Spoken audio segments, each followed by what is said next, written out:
Pour commencer, c'est Béba Michard. Elle est associée de l'agence S+M Architecte, associée avec Charles Sartou. Il travaille depuis 9 ans sur des maisons individuelles, des châteaux, des magasins et des bureaux. Et elle va vous présenter son projet donc en 10 minutes. Béba, c'est à toi. Bonjour, je me représente rapidement. Je m'appelle Béba Michard, je suis donc associée de Charles Sartou. Nous avons créé l'agence il y a 2006, donc plus de 9 ans. Nous travaillons de beaucoup de maisons, de logements, petits collectifs et logements individuels et villas, voilà. Mais aussi on travaille pour les châteaux, tout ce qui est partie réceptif, partie exploitation et magasin. Et nous travaillons aussi pas mal pour des bureaux locaux professionnels, d'habitation diverses. Nous sommes très sensibles à la réhabilitation du bâti ancien également. Aujourd'hui, c'est une préoccupation puisqu'on réhabilite plus que l'on construit. Donc voilà, nous sommes formés en conséquence et nous sommes très sensibles à la qualité durable du bâti. Donc je vais vous présenter. Excusez-moi. Donc aujourd'hui, je vais vous présenter un projet qui me tient particulièrement à cœur puisque c'est chez moi et chez mes frères. Ça s'appelle le logement Maurice. Donc je vais vous présenter le projet, mais donc en plusieurs parties. D'abord, je vais vous raconter l'histoire du projet et après, l'histoire de la commande, pardon, et les différentes étapes avant de construire le projet.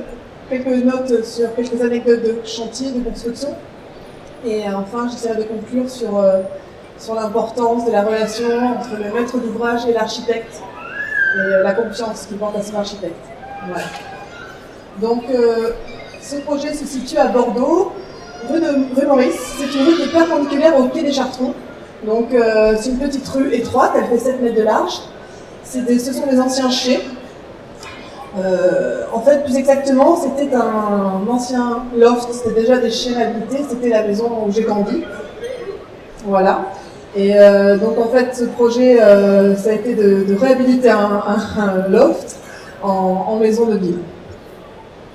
Donc voilà, donc c'était un vrai loft, c'est-à-dire que c'était 5 travées de chais qui avaient été réunis avec des matériaux peu qualitatifs, c'est-à-dire économiques, donc tout les outils métalliques ou des matériaux qui n'étaient pas nobles. Et donc du coup, quand mes parents ont voulu revendre, c'était grand et ça ne trouvait pas preneur. Donc en fait, avec mes frères, on a racheté la maison de mes parents et on a fait le projet ensemble.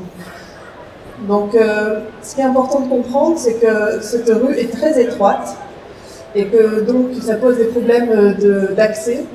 Attendez, excusez-moi, je reviens en arrière. Des problèmes d'accès et aussi d'ensoleillement du projet. Donc là, il n'y a qu'une grande façade sur la côté rue qui est orientée sud-ouest, donc c'est favorable, hein, on a du soleil, hein, c'est très agréable. Par contre, le premier étage, il n'y a pas beaucoup de soleil, le deuxième un peu plus et le troisième, il y en a beaucoup plus. Donc déjà dans le projet, il a fallu trouver comment diviser la maison qui faisait 150 mètres carrés d'emprise au sol, hein, en 3 logements. Donc c'était 3 parcelles de 50 mètres carrés, c'est pas très grand. Et parce qu'on ne pouvait pas le diviser horizontalement, c'est-à-dire qu'il y en a un qui aurait toujours le premier, le deuxième, un troisième, parce que ça voudrait dire que ça n'a pas été équitable. Et donc quand on fait quelque projet avec ses frères, il faut que ça soit équitable. Donc la solution, ça a été de diviser en longueur ce bâtiment. Donc voici la coupe du projet. Donc la réalité, ça fait que 8 mètres de profondeur par 6 mètres de large, donc c'est très petit. Et la façade en pierre qui était existante devait être conservée parce qu'on a un bâtiment qui n'était pas un bâtiment avec des modélisations qualitatives d'un point de vue architectural, mais quand même qui était recensé. Donc il fallait conserver la façade, mais on avait le droit de la modifier, de la réinterpréter. Donc le parti pris était de conserver la façade, de la trouer, on va dire, d'agrandir les ouvertures existantes, et de venir travailler en retrait de cette façade sur rue, avec une deuxième façade, et là on pouvait complètement être libre des niveaux, et donc on n'était pas contraint par la hauteur des fenêtres d'origine. Donc là vous voyez sur la coupe, la première façade, la deuxième façade pour le premier et le deuxième étage. Le troisième étage c'est la partie surélevée, parce que donc on a surélevé la maison existante, et donc on peut se permettre d'avancer jusqu'à la rue, et enfin le quatrième étage, le toit terrasse.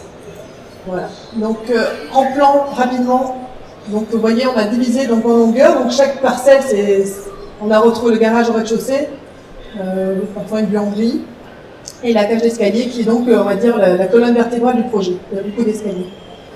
Donc là, des plans aménagement intérieur. Premier étage, c'est la chambre des parents. Deuxième étage, la chambre des enfants. Et troisième étage, l'espace de vie avec la cuisine. Quatrième niveau, c'est la terrasse. Donc, les étapes pour avoir un projet, pour réaliser le projet, la première, c'est avoir le permis de construire. Donc là, ce qui est important, c'est qu'on a travaillé en commission d'avant-projet, on a présenté le projet, on a soutenu le projet en mairie, ça a pris du temps, on a fait 2 commissions pour avoir le projet, avoir le droit de surélever. Parce que si on ne surélevait pas, on n'avait pas assez de surface pour faire nos 3 logements. Et on fallait qu'on soit 3 pour racheter la maison de mes parents, par rapport au prix aussi du terrain et de la maison. Donc c'était vraiment la condition. Donc là, on s'est battu, hein, il faut le dire, en tant qu'architecte, quand je dis on, c'est avec mon associé, pour défendre le projet devant l'administration, devant nos pairs, puisque c'est donc des architectes qui jugeaient nos projets. Voilà le projet qu'on a déposé. Voilà, c'est l'image. Hein. Alors, donc, maintenant je vais vous parler rapidement de l'économie du projet. Donc quand nous avons déposé le projet, on ne savait pas encore comment on allait le construire, parce que le gageur c'était déjà d'avoir le permis. Et donc on pensait le construire en maçonnerie. Et en fait, on l'a pas du tout construit en maçonnerie, en béton, on l'a fait en bois. Tout est en bois. Donc ce sont des panneaux en bois. Donc c'est ce produit, le CLT, c'est des panneaux contre-collés, en mur et en plancher. Donc en fait, ça avait plusieurs avantages. Déjà la rapidité, parce qu'en fait, on a construit le projet, on a assemblé les panneaux en 1 semaine. Donc vous imaginez si on avait fait en béton, il y a 4 planchers, on peut dire 1 mois par plancher parce qu'il fait le temps de séchage, le temps d'avoir l'autorisation d'accéder dans la rue parce qu'on ne pouvait pas stationner. Donc bref, on perdait 4 mois de grosses œuvres, de parties de construction. Donc première étape pour le chantier, là je vais essayer d'aller un peu vite, c'est casser. On a toujours peur de casser. Mais il faut d'abord casser chez soi, parce que c'était chez moi avant, donc on est venu cureter, on a cassé tout l'intérieur, on a gardé que les murs. Donc ça c'était pas évident, mais voilà, c'était nécessaire. Et puis après on est venu assembler à l'intérieur de cet élément évidé, les panneaux. Donc ça c'était fantastique, parce qu'en 1 semaine, ils ont tout construit. On avait qu'1 semaine pour le faire, puisqu'on avait l'autorisation de bloquer la rue qu'1 semaine. Parce que bien sûr, rien n'est simple. Hein. Voilà, donc ça, vous voyez, là c'est l'aspect brut. Hein. Ensuite, une fois qu'on a eu assemblé les panneaux bois, on a fermé donc les fenêtres, voilà, et après on a retravaillé la façade en pierre. On l'a complètement tailladée pour la réinterpréter, lui donner un aspect plus contemporain. Voilà, donc là c'est la façade intermédiaire. Et après on est venu rhabiller l'étage, le dernier étage, la surélévation, avec une façade en béton préfabriqué. Voilà, donc là vraiment on a un rythme qui est créé, qui se retrouve sur la façade. Et là, la 5e façade, pour nous, on va dire la 2e, parce que techniquement, il n'y a qu'une façade sur rue, puisqu'on a des voisins tout autour. La 5e façade, le toit. Donc le toit est très important, puisque c'est vraiment notre jardin. On n'a pas de jardin, donc nous, on a un toit terrasse on voit la Garonne, donc c'est vraiment le plus. Voilà, le projet réalisé aujourd'hui. Donc, ce qui est important de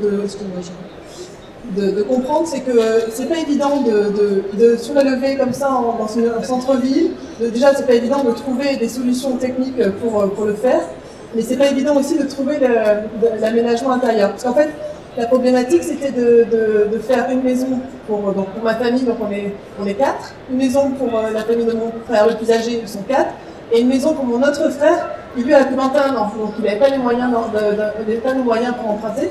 Donc là, il fallait faire une grosse colocation pour qu'il puisse louer. Donc en fait, on a réfléchi vraiment à un plan qui soit un peu générique, où chacun peut s'y retrouver, où chacun peut aménager l'intérieur comme il veut. Donc on a fait ensemble l'enveloppe extérieure, ce qu'on appelle le hors d'eau hors d'air dans notre jargon, c'est-à-dire les murs, les fenêtres, le toit, et après l'intérieur, chacun a fait ce qu'il voulait. Donc bien sûr, on a mis en commun pas mal d'éléments, mais chacun a choisi la prestation finale qu'il voulait, c'est pour ça qu'on a une différence de prix suivant les maisons. Ça, c'est l'entre-deux entre la façade sur rue en pierre et la façade arrière en vitrée. Et voilà, là c'est le toit terrasse. Donc là, on l'a traité comme un seul élément, en disant que chacun soit chez soi, on a chacun notre maison, mais le toit, on l'a traité comme on a fait un grand caillebotis pour donner une unité à cet ensemble. Voilà, donc très important pour sortir sur le toit, il fallait que ça soit facile de monter facile de pouvoir aller déjeuner sur le toit, dîner sur le toit. Donc il fallait pas avoir à se baisser. Vous voyez, quand on a souvent une fenêtre de toit, on doit se recroqueviller. Donc là, c'était trouver la solution pour sortir sur le toit facilement. Donc là, on a dessiné avec l'aide d'un artisan passionné. C'est comme une cambuse de péniche en fait. Donc le toit, ça s'ouvre, on sort et on ne se baisse pas. Et donc c'est très important que les escaliers et l'accès au toit soient confortables, puisque le toit, c'est notre jardin. Donc il faut qu'on y aille facilement. Donc voilà, donc il y a beaucoup d'escaliers, puisqu'il y a 4 escaliers par maison, 3 maisons, il y a 12 escaliers, donc c'est un lot important.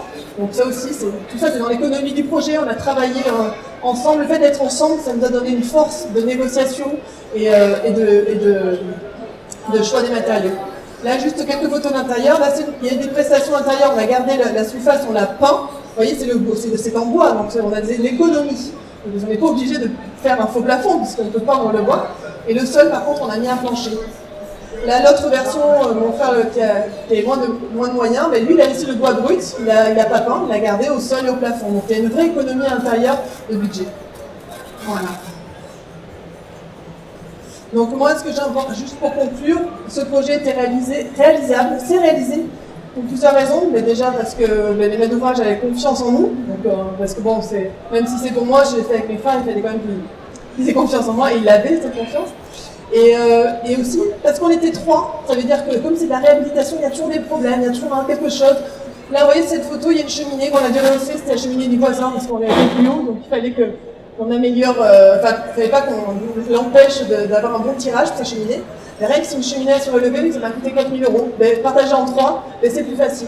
Tout a été plus facile comme ça parce qu'on était 3. Et ça, c'est important, sachant que chacun est chez soi, donc en fait, c'est un peu de l'autopromotion, c'est-à-dire que c'est pas on l'a fait ensemble pour nous-mêmes, donc on l'a réfléchi ensemble, le choix du matériau aussi on l'a fait ensemble, et c'est vrai qu'ils ont vraiment été partants de partir en bois, parce que aussi d'un point de vue développement durable, et du coup tout le monde l'a porté, et c'est pour ça que ça a été réalisable.